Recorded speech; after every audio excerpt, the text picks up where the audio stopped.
we never did intend to be, and never started out intending to be a quote-unquote Christian band, because that's a kooky, weird term anyway. It is, and that I never understood. It's split down the middle for what bands. Yeah, some bands like the term, some bands don't like the term Christian band. It's split down the middle, I feel like, man. You know. Yeah, and so, you know, we are Christians that make music. That's what we do. Yeah. Is it ministry? Yeah, it's okay if it is. But, you know, we said, look, let's not, you know, go there. Well, when you have Dale Thompson in your band, that's going to happen. Yeah, I mean, and it's like when any singer does a side project, people are gonna think that it sounds like the other bands that they're known for, because it's got their vocals. Yeah, and so that is what it is. Not a big deal. You know, yeah. I don't really care that much. But, you know, shouldn't everything you do be a ministry? Mm-hmm. Well, yeah. You know, if you say, I'm a Christian person, okay, good. But are you in a Christian band? Well, you know, what's different between being a Christian band or a Christian apartment manager or a Christian garbage man? I mean, really, everything you do. You are a ministry. You're a walking ministry. It doesn't have to be a business. Exactly. It doesn't have to be a business. I don't think a ministry should be necessarily a business.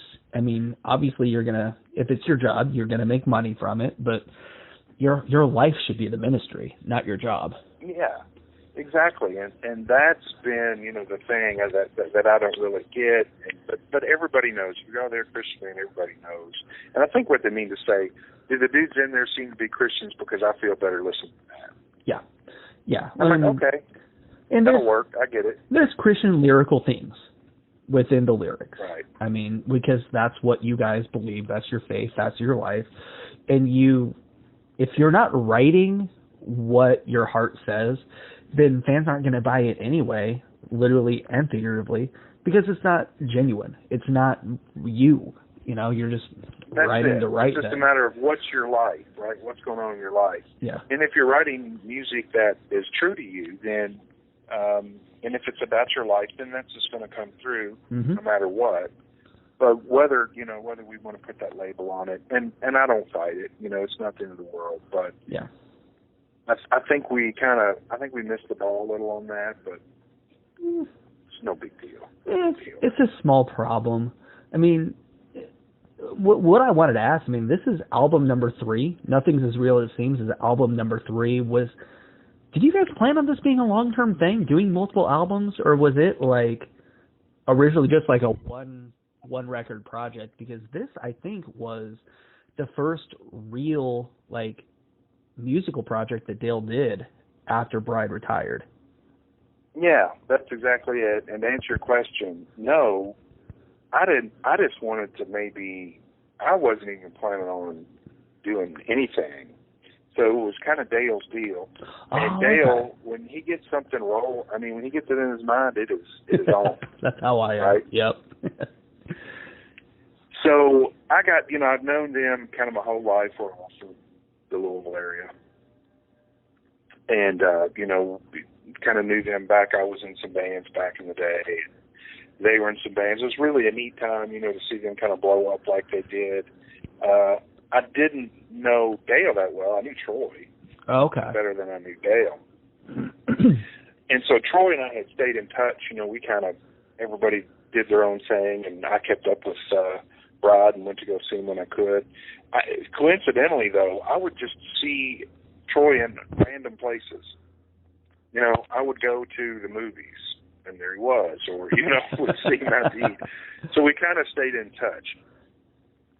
And Brad had kind of, they had released an album that they thought was going to be their last one.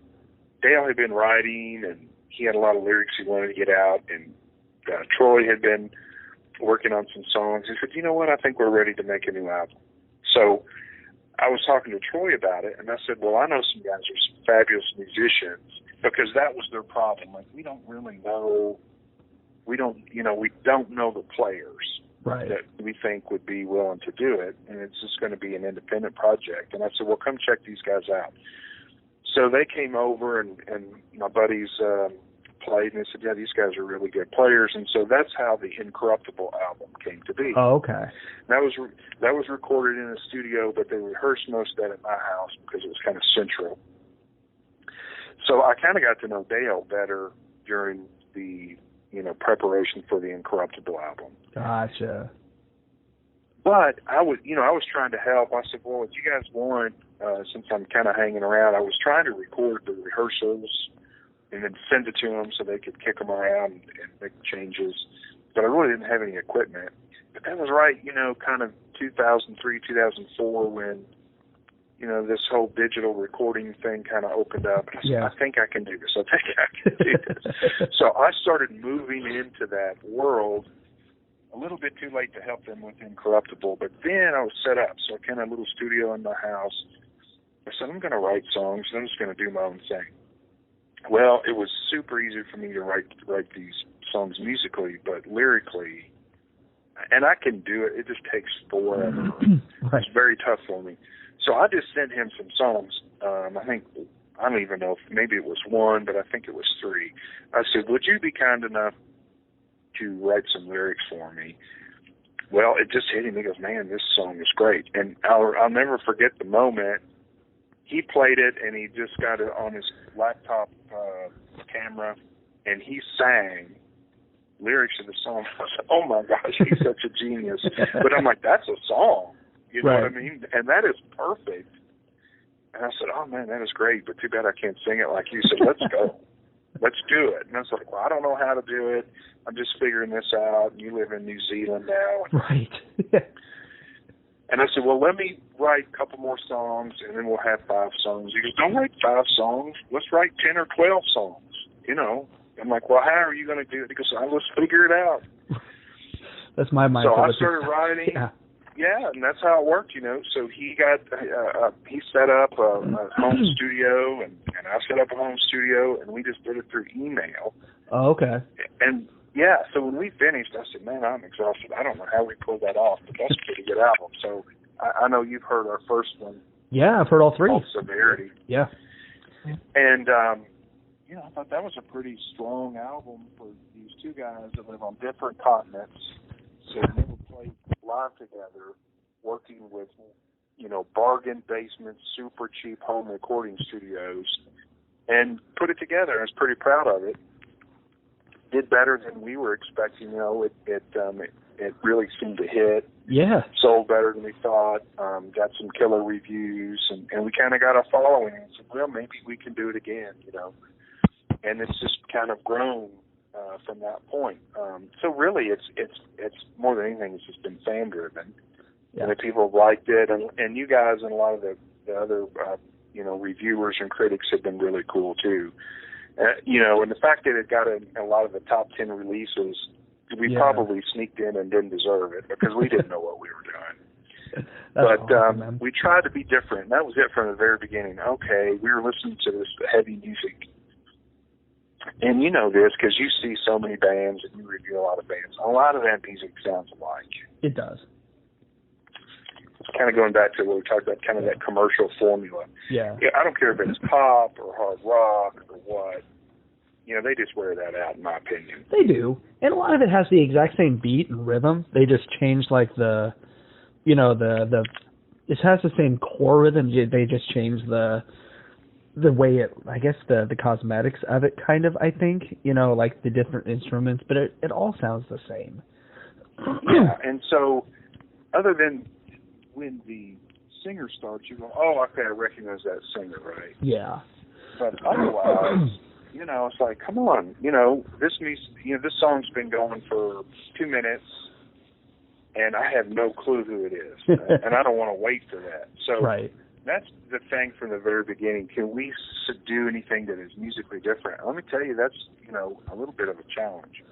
Yeah, and you do the majority of the instrumentals. Dale does the vocals, but you play most of or all of the instrumentals for the music. I mean, are you self-taught? I mean, how do you pull that off, man? Because it's not like any other record. There's a lot going on. I mean, there's so many different sounds, elements, just like experimentations and stuff like that. I mean, yeah, man. how does that come Thanks together? for noticing that. Yeah, that's why it takes me a little bit of time to get the reviews done, because I have to listen a couple times through to really grasp and get and really truly appreciate like the complexity of the songs. Well, yeah. So but I've played music my whole life, and actually played jazz. I played jazz saxophone. So that's the only real training I've had. When I was younger, so I played jazz saxophone, was kind of trained in that discipline, but I had always played the guitar. I'll tell you, number one rule for me is don't try to play something that you just can't play. Right. So I'm no shredder, and I'm no genius, savant on the guitar.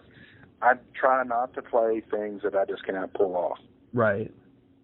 Which makes it even harder. But sometimes those guys that can just shred the guitar, they just sit up and that's all they do. Yeah, right? They just go. And, yeah, so I was already kind of past the guitar solo kind of stuff. I mean, I admire those guys that can do it, but coming back to what we were talking about, it's not the most interesting thing in the world. Right. So that's number one, is just don't try to play something that I can't pull off. So I try to keep the songs at my level, and that's pretty basic. So that limits me a little bit. So I try to think about writing, not my playing, but about writing music that is interesting. Yeah. Not the playing, and there's a big distinction between writing interesting music and playing in an interesting way.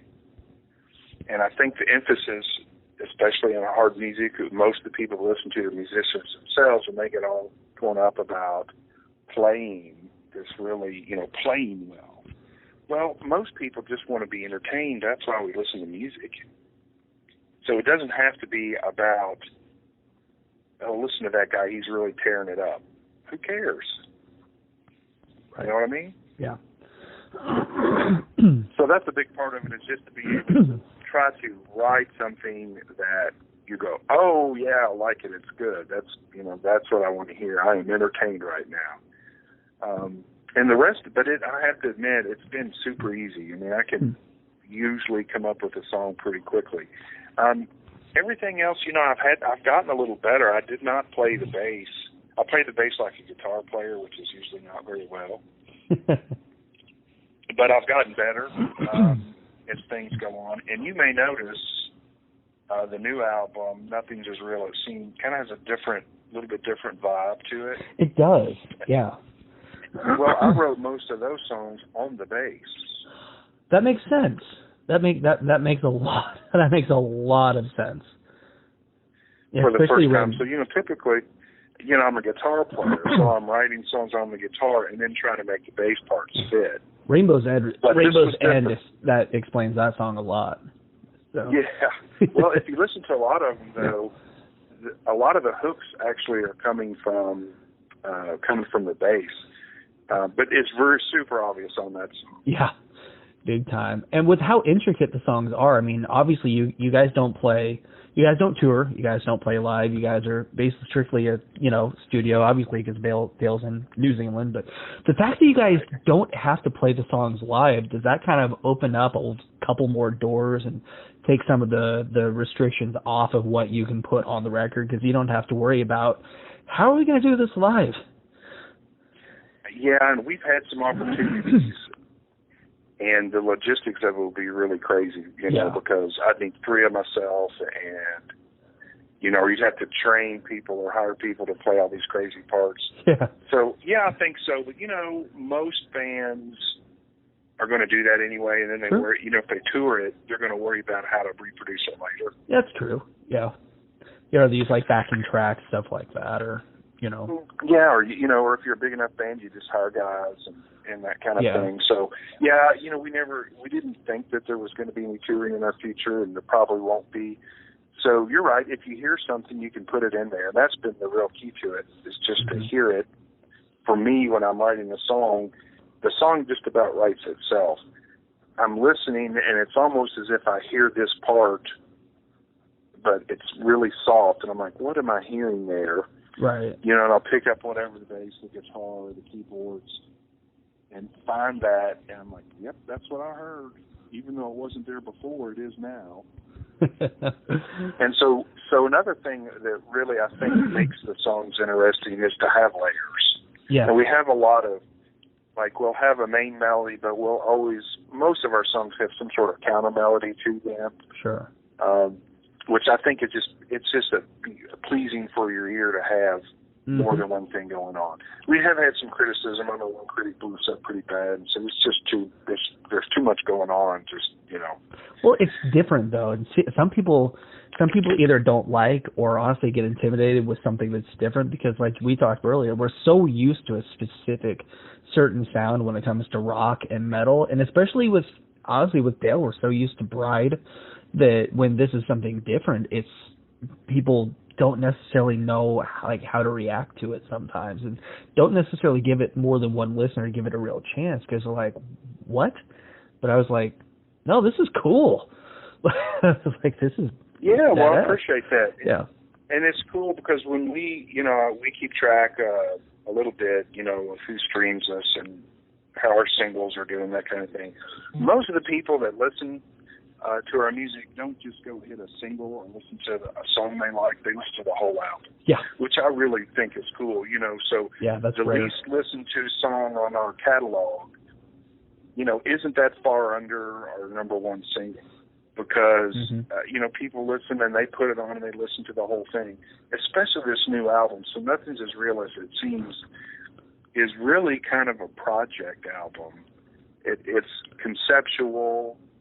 The songs kind of reference each other. It kind of takes you on a journey. Mm-hmm. And I think people are really getting that because when I see streams, I'm like, wow, people are listening to the songs 5 or 6 tracks deep on this, just like they are, the first single that we had. So that tells me people are kind of getting it. Not a lot of people, but enough people, that have encouraged us to make 3 albums. Yeah, one song that really stood out is No One Believes in Hell. It kind of reminds me of, like, if Marilyn Manson did like a Christian-based song, kind of, or not even Christian-based, like, just has that dark, ominous, somewhat creepy, it's like a creepy ball almost. Like, you just close your eyes and picture like a ballroom, and that's what's there. It's very dark and kind of gothic, kind of, and Dale's vocals are creepy on that song, kind of. Yeah, for sure. I love that song. It's funny song. because when Michael Fagan was going to do the drums for us, yeah, and I first reached out to him, and he said, like, what band are you with? And I said, The World Will Burn. He goes, oh, yeah, man, you guys are kind of that creepy Manson. And I'm like, I'm not trying to sound creepy, but it comes across that. I get it. Right. We do sound kind of dark. The whole, everything else isn't really creepy. It's just that song is like, and it's not creepy in a bad way. I love dark stuff because I've been into the dark spirituality stuff in the past. So like, there's always that part of me that's like, if it's dark and ominous, I like it, and like it just flows, It's and Dale has always written The World Will Burn. I mean, he's with a lot of other bands now, but more so than Bride. It's been he's an aggressive writer with this band. He's really in your face. Yeah, and he really is. That's different than some of the other stuff, if you noticed that. Well, even going back, the band name is very, very in your face and very, I think blunt is a good way to describe The World Will Burn, just in every aspect. It's very, what you see, what you hear is what you get. This is it. This is what we're about. And even the lyrics, even going back to "I'm the Christian you love to hate" on the last record. I mean, you guys don't hold back. Yeah, I think The World Will Burn has always kind of had a chip on its shoulder and said whatever we wanted to say, and it's kind of been a little bit of a, I don't know. Therapeutic a little bit? I think the chip on the shoulder. Yeah, I mean, it's always been, we've kind of been the band that didn't care what you thought and was going to say what we had on our mind. Like Love to Hate's a perfect example. Yeah. Of that song and about that kind of attitude. And so you'll hear a lot of that through the entire all three albums on the catalog. Kind of an in-your-face, aggressive tone to it, but that kind of matches, I think, the music, and I think Dale's just a genius at that. Kind of matching that, but then he inspires me too, because he's writing these lyrics that makes me write songs. So we've kind of come up with a good thing, I think, together for sure. Well, and you talked about earlier, he's in so many projects. He has his hands in so many things, and it's not like with The World Will Burn. It's not like he's just the vocalist. He does a lot of stuff. I think he does the album art, I believe. For some of the he does for us, yeah. All three album covers Dale painted. Yeah, I mean, if you probably aren't anymore, but were you ever like surprised, like, dude, how are you able to? You guys keep a 2-year cycle with records. 2016, maybe not 2 years, but 2016, 18, 20. Yeah, 2 years, I think. Just roughly, about. Yeah, roughly a year and a half or so. But like, are you ever surprised at how well he can keep that like quick sketch cycle going with you guys and with how much other stuff he's doing? Yeah, no. I mean, he is extremely prolific. I always say this about Dale. Dale is just an artist. I mean, and I don't care if it is lyrically, vocally, if he's using paintbrushes, if he's using words. He is a true artist that likes to create. Yeah. And it's all good. I mean, that's really what's cool. That's the crazy thing is nothing have you read does any of his fiction? I mean, he's written a lot of really cool fiction. I've read a little bit. I've dabbled in it a little bit. I mean, there's so much. Yeah, he's an amazing writer. That's really cool. I mean, so now that I know that, and I've kind of learned that about him, and I appreciate that, we kind of are kindred spirits. Yeah. I mean, we are, in our minds at least, creating art, and it happens to be mainly musically, but also it gives him a chance to use his artistic abilities with the paintbrush. Yeah. And lyrically, so we've tried to be an artistic band. That may come back to kind of that dark thing. It seems like a lot of times that's where that comes from. You know what I mean? Well, it's a dark time in the world right now, and it has been for a long time. But I mean, the world is a dark place too. So I mean, yeah, I think so, and I think that's kind of where we came from, and kind of what got things rolling for us, and that was kind of the attitude of the band when we started. We've kept it. Now, you notice there is a little bit of a gap between, so there's the first album, we hit the second one almost a year later, there's a bigger gap. But what happened during that time is, that's when Dale started getting more popular, and he started to sing with a lot of different bands and open a lot of projects. Yeah. And so we kind of made the decision, okay, Dale, and he said the same thing, I'm screaming my head off with a lot of super heavy bands right now. Mm-hmm. Maybe we can take this new album and not be as heavy. So can we still be as intense as we were before, but maybe back off the heavy? And it's hard to distinguish between being super intense and being a heavy band. But Dale gets to sing more on this record. Yeah. Yeah, and I feel like people always, when it comes to Dale, go straight to like how well he can scream, and sometimes forget, for one, how many octaves the dude can hit, and how many. Right. I mean, he's. I almost feel like he's an underrated vocalist, because people just think of his heavy stuff so much. Very underrated vocalist. Yeah, and so this gave him a chance. We said, let's try to stay as intense as ever, and I think we did that. Mm-hmm. But let's also try to do what we can do to kind of distinguish ourselves from a lot of the kind of thrash music, this like progressive metal stuff that he was doing. And so I think it really freed him up to use his natural voice. I mean, he screams plenty in this record. Yeah. But he does a lot of just singing, and he's so good at that. You're right. People don't think about it. He's very underrated as a singer. So many people just think, oh, he's a great screamer. Yeah. And speaking of busy, I mean, you are too. I mean, are you still practicing law I think, right? Oh yeah. I mean, yeah, that's how we. Yeah, I mean, it's one thing to be in a band and work at like Kroger or whatever. You're in a band and you're an attorney. That is so time consuming, man. I mean, yeah, it is. How do you balance? Sure. I mean, the fact that you guys don't tour, that makes that easier right there. But like, how hard is it to balance songwriting, writing music, putting all of these, not just writing the pieces, but putting them all together, but also having the practice at the same time? And I have a lot of other hobbies that are. Yeah, we talked about earlier. You have rental properties and stuff like that as well. Yeah, and so I think part of it is that, thank the Lord that I can write. The writing songs part is for me pretty easy. Right. And I love it. And so the best I can do is usually maybe 4 or 5 hours a week. But I just work on it, right? On a rainy day, especially on a weekend. If it's a rainy weekend day.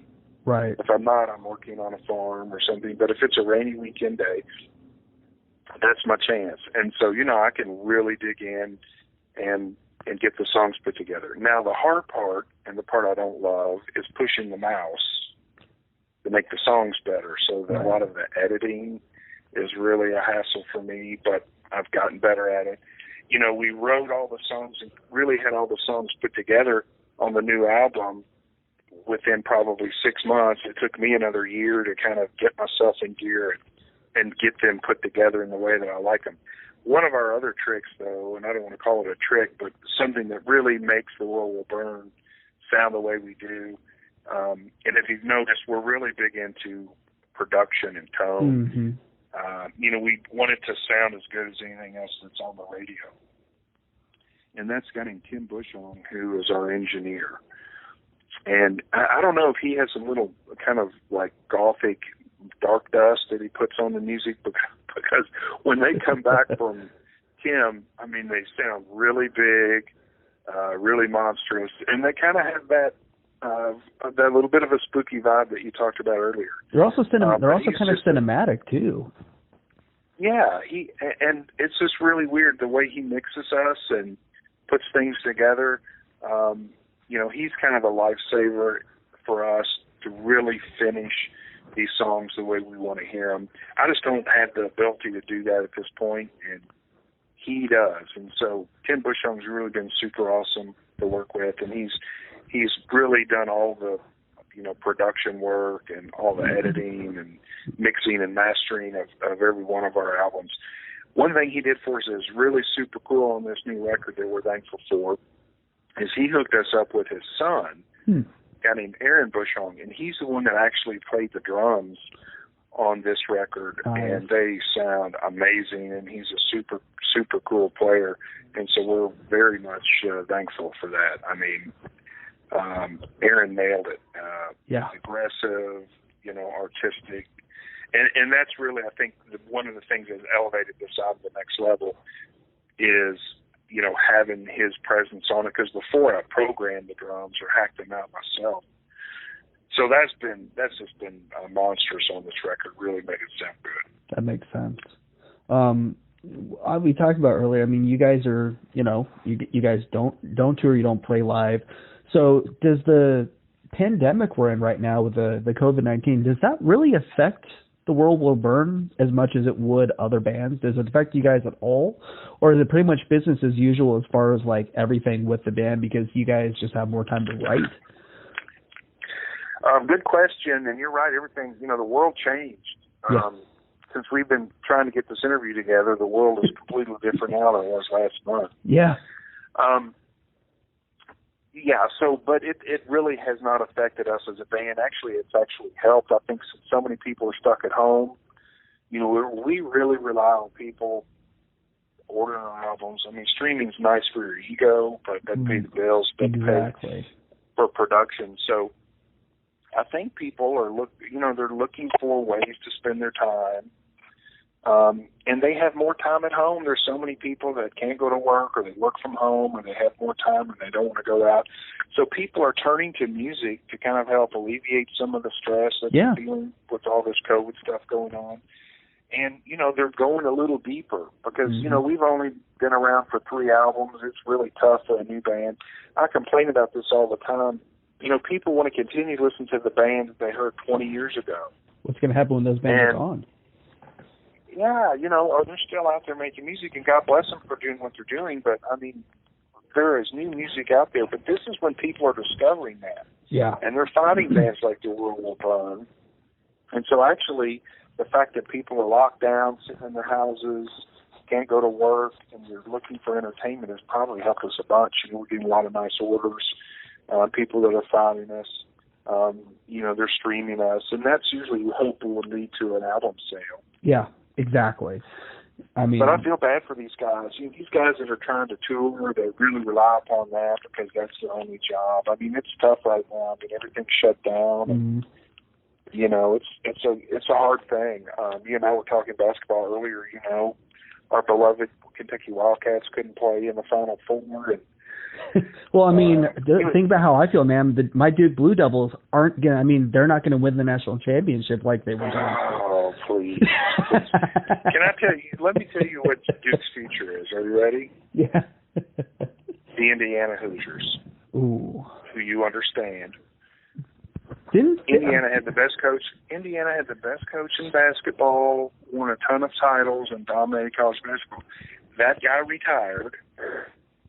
And now the Hoosiers are kind of middle of the pack, mediocre team. They are, and I'm from Iowa, so I have no sentimental attachment to the Hoosiers. But I believe the Hoosiers did beat number 1 Kentucky in Bloomington a few years ago. I believe that happened.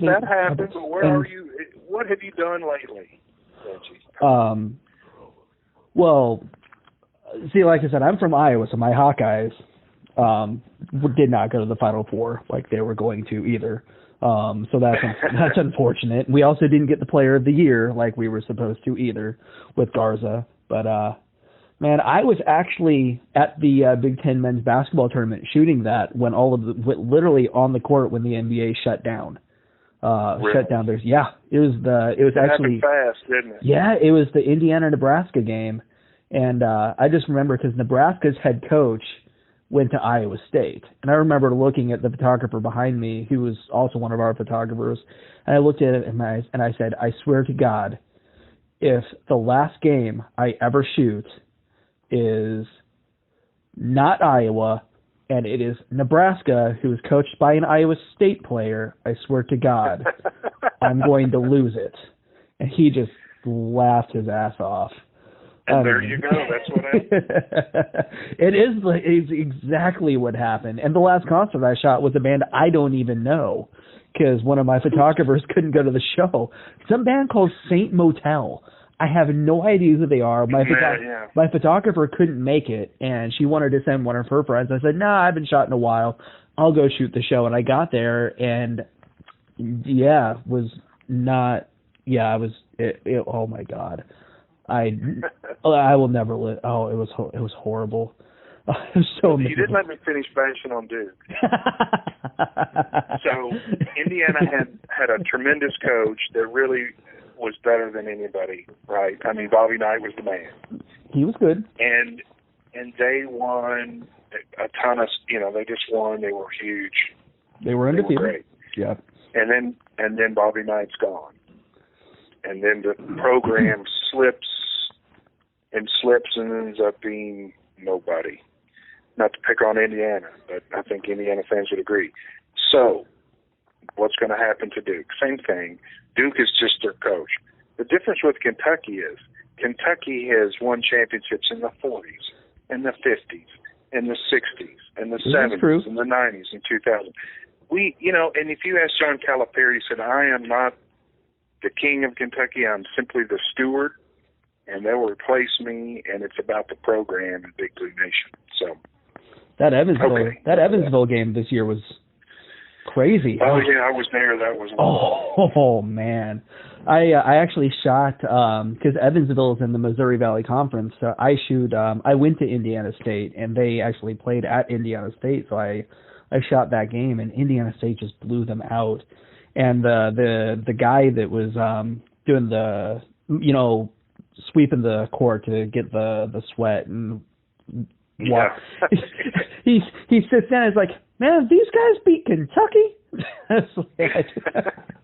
Well, you know, when a team plays Kentucky, it's like their Super Bowl. It is. I mean, Kentucky's everybody huge. is so jacked up. It's a blue out or a white out or a red out. Yeah. Oh, it's and it's just hard to be up for every one of those. And so every now and then you're gonna lose.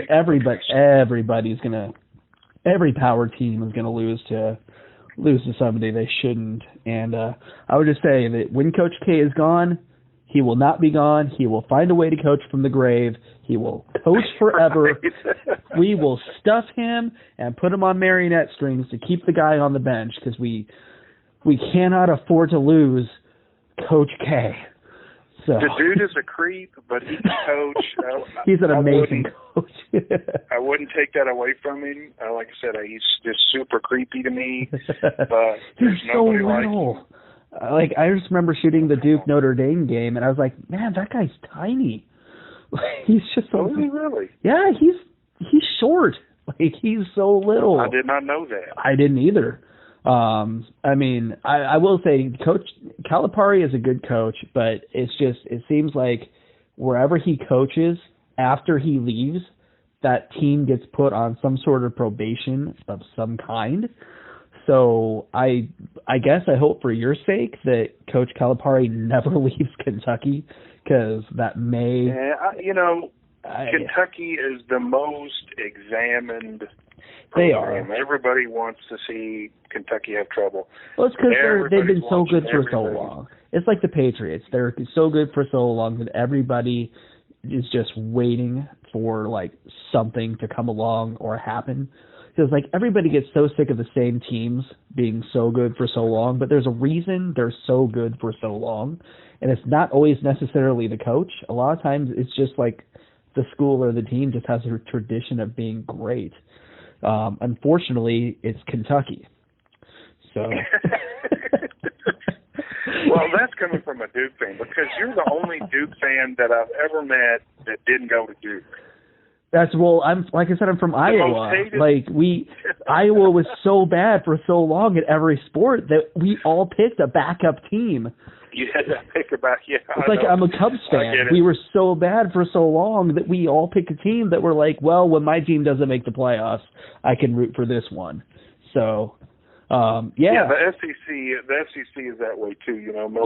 Being a Kentucky basketball fan, we had to kind of have that alternate. Now, Kentucky football, Kentucky football is a lot better now. Yeah, but, it is. Kentucky football fans always had that like backup. Well, I kind of like LSU in the Kentucky. Yeah, exactly. And now Kentucky football, they're not like amazing, but they're at least respectable. Like at least when you play them, you're like, we may not win this game. They're a team that can beat you. Duke football's the same way. They're getting better. They have a guy in the NFL now. We've got one. He plays for the Bills, but we got one. It's like when Iowa players get drafted to the NBA, we got one. Or it's like Cubs World Series every 100 years. Hey, we got one. We're good. Yeah, better than never. Yeah, we can't say never. Well, there's next year now. Well, we got one, so now we have to win one. Well, that's cool. I think it's really neat you get to go to those games and check them out. It's cool, man. It's a dream come true. It's stuff that I never, ever thought. Because I was always a sports kid. I was always a sports and music kid. But, like, when I went to Bible college, as I went to a Bible college for a year, I stopped watching sports for probably a good 5, 6, 7 years. Just because, well, we didn't have cable in our dorm rooms there. I just lost track of everything. And when I started shooting sports, I was like, hey, I need to start watching sports again. So I mean, yeah, it's to be able to be on the field or on the court at some of these games is just like, I'm disappointed because I was supposed to shoot the Sweet 16 and the Elite 8, Big Ten men's, all of this stuff, and it's just like, man, no, I can't do it. I had to clear my calendar off of my phone because it kept giving me notifications that a game was like the next day or the next day. I was like, man, this sucks. But well, though you had time to interview me, and that probably wouldn't have happened otherwise, right? Honestly, I was probably going to be at a game right now. I think there was a hockey. I think the hockey game was tonight. Well, that was the first thing I did when I. Call that World War Burn guy. I mean, I ain't got anything better to do. I sat around for like 2.5 weeks, just like bored and depressed. I was like, I've got to do something. Who wants to do interviews? If you're interviewing me, you must really need something to do. I put that post on Facebook. Who wants to do an interview? I have to do something. You're my 8th interview this week. So wow, yeah, that's the way to do it. I've interviewed content. Right? I've interviewed Theory of a Dead Man, Trivium, and you. So you're in good company. So yeah, I know. You probably I don't know. You probably made a mistake here. You're going straight downhill from there. So well, I couldn't get Dale. Well, Dale's international. I had to get you. I couldn't get Dale. Well, you're dealing with all these internationally well-known Tyrannics, and now you're talking to a guy that records in his basement. So actually, I think I like yours better than the others. So I mean, yeah, man, with all the stuff going on, I mean, obviously the album's been out for a little bit now, but I mean, are you already how soon do you start writing for the next album after one comes out? Well, spoiler alert, we're not sure. We want to do something, but we're not sure where we're going to go. Okay. I think we rock this album. We're just super happy about it. Kind of write it for a little bit. Believe it or not. Yeah, and we have a new single that's going to come off of this one here in the next few weeks, and we'll announce that at the right time. Yeah. But I don't know. We might just get super crazy and kind of really pursue our experimental side. That's what we're thinking that we might do. But okay. To the extent that we do that, we'll probably lose some of the some of what we had and challenge people a little bit. Yeah. But I don't know. We're kind of like, okay, we've just rocked out 3 albums. Super happy with them. They're really good. Where do we want to go? I don't know. We like to push, and like I said, we don't tour it, and we don't make a lot of money doing it. Yeah. So, we're in the position to do that if we want to do it. Yeah. Yeah, man. I mean, everything's there. I mean, obviously, if you guys do decide to do a show, I mean, there is a fan base there. People would be there.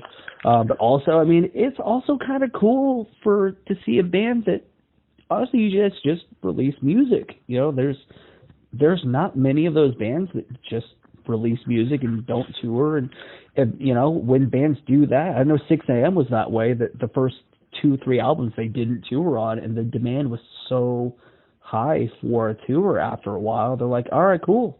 Well, now we'll do it. So I mean, it's cool. We've been blessed. We've had some really cool opportunities that we looked into, especially, we have a pretty big fan base in places where people still like heavy music. So, these South America, Northern Europe, parts of Russia. Crazy over there, yeah. And some of those big, there's some big festivals over there. Yeah, that'd be the way to go, actually, yeah. I mean... And, we've had some invitations to go to those, but, it just logistically, we just thought that and said, this is just going to be... And they really, they can't pay you enough to really do this the way we'd like to do it. And it's unfortunate. And it would be a hoot. I mean, don't get me wrong, but if the opportunity comes up, we'll certainly explore it. But right now, it just looks like it would be just overwhelming to try to get that pulled off. Yeah, I know, especially South America, they love classic Christian metal over there. Like, they love it over there. I mean, you see videos of Petra, Stripe, or Bride playing over there, and it's just insane. I mean... Like, if I go to any classic Christian metal show, I want it to be like in Europe or South America, because it's just. Oh, I don't know if you've seen Bride. His toured over there a lot, and you talk about a crowd. Yeah. 100,000 people. I mean, it's nuts. Yeah, it looks like Motley Crue in the 80s without the set. Yeah. You know, without the they section sold out roads. soccer stadiums over there. It was out of control. So yeah, I mean, but they love to rock in those parts of the world. Yeah, it gives me we hope. appreciate them for sure. It gives me hope that it'll be that way over here soon. So, I mean, depending on the city. I mean, some cities are. I mean, it depends. Yeah, it's funny. You can kind of tell by looking at, who's listening to your music, who's buying your music. There are some places where people, there are still some communities that still rock. But I hold out hope. I think people are getting a little tired of some of the fluff. Rock and metal it's getting popular again. I can. Yeah, I think so. I can say that from the shows that I've done, and over the last 2.5 years, the rock and metal shows have been more full, sold out, stuff like that. I mean, bands that a year, like an album cycle before, had a half a venue, now it's packed and sold out. I don't know if the music quality is getting better or people are just, like you said, looking for, maybe remembering how much they love rock and metal, because a lot of people. Yeah, real people playing real music. Yeah, because I have a lot of friends or a lot of people I've talked to say, I used to listen to that when I was young. I was like, why don't you listen to it now? Well, I don't know. It's kind of like pro wrestling. It just kind of grew out of it. It's like, how do you grow out of what? Why would you ever grow out of something that's good? Yeah, or something you love. It's like, no. So I think some people are just kind of remembering that, maybe it's the nostalgia era we're in. People are remembering what they used to love and going and finding it again. But it's a fun time to be a rock fan and a metalhead. It really is. I mean, there's some good bands there. And I have some guilty pleasures. Oh, I do too. For sure. Oh, Have you seen Avatar? Yes. Oh, so good. Yeah. Oh man, they're a band. That's one of the best shows. They're one of those bands that I don't really like to listen to, like on my phone or on CD, but I will go see them anytime because their show is so good, and they're so. When I actually, I've seen them probably 4 or 5 times, all mainly at festivals. But I took my wife to Sonic Temple or Rock on the Range one of these last few years. Avatar was there, and she'd never heard of them. She'd never seen them, and she described them perfectly. She said, "It's Marilyn Manson without the drugs." Yeah, it really is. It's a Swedish Manson with no drugs that we know of. And they don't really have, they don't take themselves to be a death metal band from Sweden. Well, they're kind of like avant-garde. They have that carnival feel to them a little bit. Very much, yeah. I just think they're super creative. I love their music and I love their vibe. Mm-hmm. And I tell you, I discovered at the Louder Than Life Festival that I missed the first time around, but now I just can't get enough of them. It's Thrice. I was never a big Thrice fan. Well, go get this record that they came out with, I guess, in 16 or 17, but it's called To Be Everywhere is to Be Nowhere or something. I'll check it out. So I'm at the Louder Than Life shop. Probably the one. I think it's the one that you and I. That we hooked up. Or yeah. Maybe it was the next year. I was there the year that they played. Okay. Yeah. Well, I watched the band before them, so I'm cruising to the back of the field there to hear someone else. Right. And so they start playing, and I didn't make it. I said, "Who is?" They were just so tight. I said, "Who is that?" Because it wasn't the way they looked, because it looked pretty regular, but just the music. They just had this tone, and I said, "Who is that?" So I turned around and said, "Thrice," and I knew a zero about Thrice. I see, and that was the same thing as me. Like, I had heard of Thrice from when I worked at HM Magazine back in like 2010 and 11. So like, Doug Van Pelt loves Thrice. I'd always heard of them, but I'd never listened to them. So I was like, "Oh, Thrice is on this. I'll go check them out." And I was like, they're okay. They don't move. Well, and I liked them. I mean, I said, man, this band was really good. Just their performance is super tight. Yeah, I'd say they're tight. They're a good unit. Like, they sounded really good. Just as a photographer, I wasn't blown away because they didn't. No, you're right. As a photographer, they didn't give you a whole lot. They didn't move. They're kind of like Theory of a Dead Man. They don't they're not an in this moment that's very visual. They're not a visual band, but they never really have been.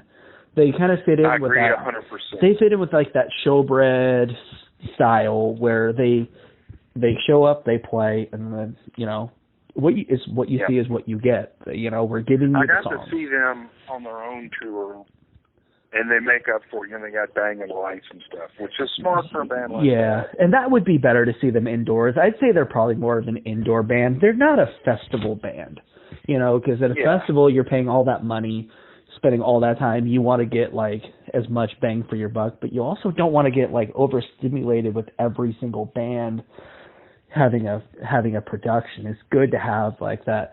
They're a good come down band before like the pickup for the last few, I feel like.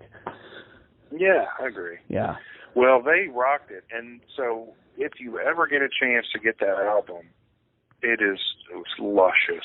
It's I'll check it out. Beautiful. I've got a 10-hour round trip drive to Iowa coming up tomorrow. Oh yeah, that's right. Yeah, so, yeah. Well, stream that on your way because it was absolutely. And so that's probably got more spins for me than anything. I'll check it out. I'm always over looking the for past couple of years. Yeah. I know I have to do some writing here soon, if you know what I mean. So yeah, I've got one review in particular I need to get up. So. Oh yeah, well we'd love for you to. It's coming. To check it out and tell us what you think about it. Oh no, I've listened to the album. I've listened to the album 3 times between yesterday and today. I just need to sit down and great. I just need to sit down and bang it out. That's what it is. It's just, it's just. Well, I hope you found it entertaining. And love it. There hasn't been a bad album. You guys haven't put out a bad album yet. All 3 have been good in different ways. None of the 3 sound the same. Every song has its own identity. Every song, they all flow really well, but they're all very different at the same time. And it's like I told my dad. I was like, because my dad's diehard Bride. He likes The World Will Burn. And I told him, I was like, if you don't like what you hear on one song, just go to the next one because every song's different. Yeah, but we still try to maintain a sound, if that makes sense. You do. We still try to have, so, I'm with you. We try to sound like a Royal Bone, but we don't want every song to sound the same. Yeah. And, that's hard to do. I mean, to be honest, it's kind of hard to do. But this album is, I think, it's okay to say it. It's more polished. I think it's more professional. Well, I would say each album has sounded a little bit more. The first album was great. It had a little bit of. It was still raw in some areas, and not in a bad way. It's gritty. The second album was a little bit more polished, and this one is even more so. But that's not always a bad thing. It's when it's overproduced and overdone that it gets bad. But it didn't lose any of its elements. Yeah, I think we maintained our intensity, which we were looking to do. Yeah. So we stayed intense. We still sound like us. Yeah. But we kind of upped our game a little bit, put a little bit more into it. And, I'm learning every day. So I learned more how to record, a more professional mix. And, I'm learning tricks and I'm listening and learning things that nobody else is doing. And so I think as a producer, I've grown quite a bit. I think it shows on this record. So yeah, it's showing. Like I said, we're tickled about it, and we think we really kind of, we did as good as we can do, and whether anybody else thinks, it is what it is. We like it. You made it for you yourself. got to make music you like. Exactly, and that's what bands will always tell you. Like, we made it for ourselves. We hope you guys like it, but we made a record we wanted to make. Yeah. Because Korn can't make Freak on a Leash every album for 25 years. They can't do it. They're not those people anymore. Linkin Park. Yeah, Linkin Park couldn't do One Step Closer every album for 20 years. They're not in that same place as they were when they were 20 years old. They're adults now. They're not angry. And you can make a mistake trying to chase a sound or repeat. Sometimes that can be a mistake.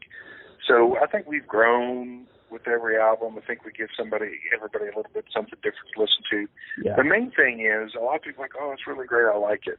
But I don't know how much they really listen to it because we put a lot of time into bringing something to the table that you can listen to for a long time and really absorb. Especially this new album has it's like a gift, and you can open it up and enjoy it. But if you dig into it and really listen to it, it's just a gift that keeps giving. Mm-hmm. Well, it's like those presents where it's like a present inside a present. It's like you get so excited when you see the first thing, and your mom's like, no, keep digging. There's more. There's more in there. Right. Look at the bottom of it. There's more in there, you know. And you're so excited because you see the PS4 box, and then you're like, no, there's some games in there too. You can play with. You can play with it, you know. Yeah, it's like, wait a minute, there's more in the box. They're like, I'm just going to go plug this in. Right. So, you know, not as many people, I think, have people like, oh, I love the album. I'm like, what would you think about this part? And they're like, I didn't notice that. Right. So, you know, that's if there's anything I could tell people, I challenge them, take this album, listen to it, even the stuff that you might not get, but maybe on the third listen. I cannot remember the name of the song. It's the one... It almost has like a Korn-style guitar on it, like that creepy like guitar, but then it goes into like this funky style song with like some electronics and stuff on it too. I can't remember the name of it. And I wish I knew my own songs better, right? Because once I write them, but I think it's a song called "Love Fills." Yes, that's the one. Yes, that is one of the most intense songs, not only that I've read, that I've ever heard. That's my favorite song on this record. Yes, that's the one. It's almost perfect. Yes, it is Love Fills. It's right after Rainbow's End. Yes, that's the one. Yes, because Rainbow's End. Rainbow's End. I haven't had a lot of people go, dude, I love that song. That's awesome. You know, I'm like, why is that song not just everybody going crazy? But it's a little bit, you have to listen to it a little more. Yeah, I mean, there's some songs that have like a Pink Floyd style feel with the guitar. I think it's what Love and Life has like a really cool psychedelic trippy like guitar intro at the beginning of it. I mean, there's so much stuff going on with, I mean, there's something for any like audience or generation of rock fan, whether you grew up in the 70s, 80s, 90s or not. There's like something for everybody on it. You just have to like digest it and listen, you know. And that's it. The thing was to really try to create, you know, my words, a masterpiece that we felt would kind of weather the test of time, would be relevant like old school classic rock, but at the same time feel kind of new and fresh. Modern. Yeah. Yeah, and modern. That's the thing. I think that's a better word. Is we wanted to make a modern album that had a lot of the elements of classic rock that we all grew up with. It's something that like it's something that somebody who grew up in graduated high school in like the 80s, like my dad did, who was big in like was, you know, a teenager when like Bright and Striper were in their heyday. They could listen to it with their kids like myself, who was more of the 90s, 2000s new metal radio rock style, can listen to it at the same time and both find something mutually that they like that may be two different things. I think you're right. I think that nails it. I think that's kind of been our goal from the beginning. Yeah. And I think we've been moderately successful with it, but I think this time we like, hey, we pulled it off. Yeah, right. You know? Yeah, because I'm listening, I'm like, that's a Pink Floyd. Well, now this is Korn. I like this. Like, you know, it's like... Yeah, so we could kind of, you know, give... but, you know, I think some of the older interviews we've done, we've talked a lot about it, and people compared us to just total classic rock, you know, like Thin Lizzy and... There's some elements there. Nazareth. Yeah, there's some elements. That's cool, because those bands didn't sound like anybody else. They had a really big hook, which I think is always important. Yeah. Yeah. Well, rock is guitar driven. I mean, if it doesn't have good guitar parts, rock fans aren't going to fall in love with it very well, because that's what the first thing is they're looking for, is the rock and the guitar and the vocals. Or that's why. Yeah. Don't be lazy. Write a good, interesting hook. Yeah. You know, don't just riff or chug. Sit down and write a really cool, interesting hook. Give the people what they want. Well, and every artist wants to do something better than what they did before. Like, you know that Dale appreciates how much people love Snakes, but he also wants people say, I like Snakes, but your new stuff, so good too. You know, you never want to be satisfied with. And I've done an interview with Dale in the past where he's basically said, you know, Snakes was great, and we love how much people liked it, but it's also kind of frustrating that that's the only thing that people talk about when it comes to Bride is Snakes in the Playground, because we have so many other songs and albums that were good or that we like more. So yeah, it's really weird. The Snakes just was the album for its time and place. Oh, it hit at the perfect time. You know, just like Beyond Belief hit at the perfect time. To Hell with the Devil hit at the perfect time for Stryper. In the Kingdom for Whitecross. Every band has that prolific album that hit at the right time. You know. But you know, the world will burn. The world will burn. You know, we're kind of a second tier band, and we're independent now, and are, you know, making music that we like, but we're proud of it. And you know, it's not a matter of being the biggest band in the world or getting a ton of airplay. It's a matter of making music that you're happy with. And it is encouraging when, you know, people from all over the world reach out and say, "Oh my gosh, I just found you guys. This is great." And you're in what country and you found us? Yeah, I know, it's crazy. You know, it's this digital age. Music is around. One of my But friends. You know, our marketing. I talk about it. You know, when people share us or say, "I'm telling all my friends about you," and I let them know you're our marketing department. I mean, that's the only way people are ever going to know who we are, is if you just tell people. So I say it's not just us, but anybody. If there's a band you like and you think they're really good, tell people about it. Share it.